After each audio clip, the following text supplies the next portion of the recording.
বাংলাদেশের জেলে মৎস্যজীবীর রহস্য মৃত্যু।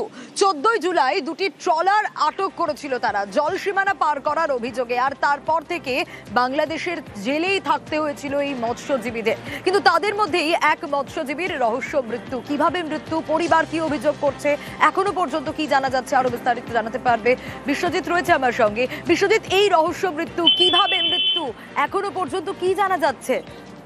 হ্যাঁ দেখো, পরিবার কিন্তু এখনো পর্যন্ত ধোঁয়াশার মধ্যে রয়েছে। তাদের যে ছেলে বাবুল দাস, বয়স 25, তার যে কিভাবে মৃত্যু হলো সেটা কিন্তু তা নিয়ে কিন্তু তারা বিভিন্ন প্রশ্ন কিন্তু ইতিমধ্যে তুলতে শুরু করেছে। যদিও বাংলাদেশ হাই কমিশনার থেকে তাদেরকে পরিষ্কার তাদের সঙ্গে ফোনে কথা বলেছে, তাদেরকে যেটা জানিয়েছেন যে বাবুলের মৃত্যু হয়েছে হার্ট অ্যাটাক করে, এবং সেই বিষয়টা কিন্তু পরিবারের তরফ থেকে কোনো মতেই মেনে নিতে পারছেন না। কারণ মাত্র 25 বছর বয়সে একটা জলজ্যান্ত ছেলে তার কিভাবে এই হৃদরোগে মারা যেতে পারে তা নিয়ে কিন্তু প্রশ্ন তুলতে শুরু করেছেন।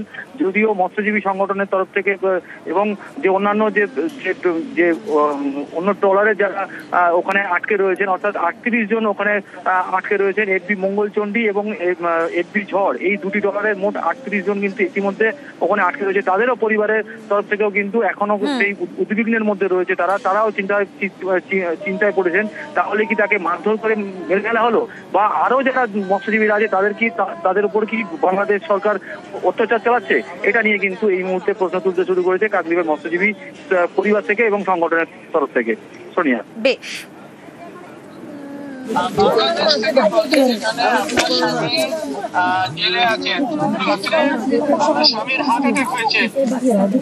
আমার স্বামীর হার্ট অ্যাটাক এমনি হয়নি, ওই মালিক মেরেছে, আমি ওকে ছাড়বো না। ছাড়ার কথা বলে কেন যাচ্ছিল, মিথ্যে কথা বললে হবে না, তোমরা মেরে ফেলেছো আমার স্বামীকে। বাংলাদেশের পুলিশের কাছ থেকে আমরা একটা প্রাথমিক রিপোর্ট পাই যে কিছু একটা ঘটনা ঘটেছে। বাবুল দাসের বোবা এবং কালাও ছিল, অল্প বয়সী ছেলে। হাই কমিশন জানিয়েছেন ওনার একটা ম্যাসিভ হার্ট অ্যাটাক হয়েছে, তার জন্যই ওর মৃত্যুটা ঘটেছে ওখানে, এরকম একটা প্রাথমিক খবর আসছে। ময়নাতদন্ত হচ্ছে, দেখা যায়। আর উনি জেলের ভেতরেই ছিলেন, বাইরে থাকার কথা নয়, মারা গেলে হয়তো জেলের ভেতরেই মারা গেছে।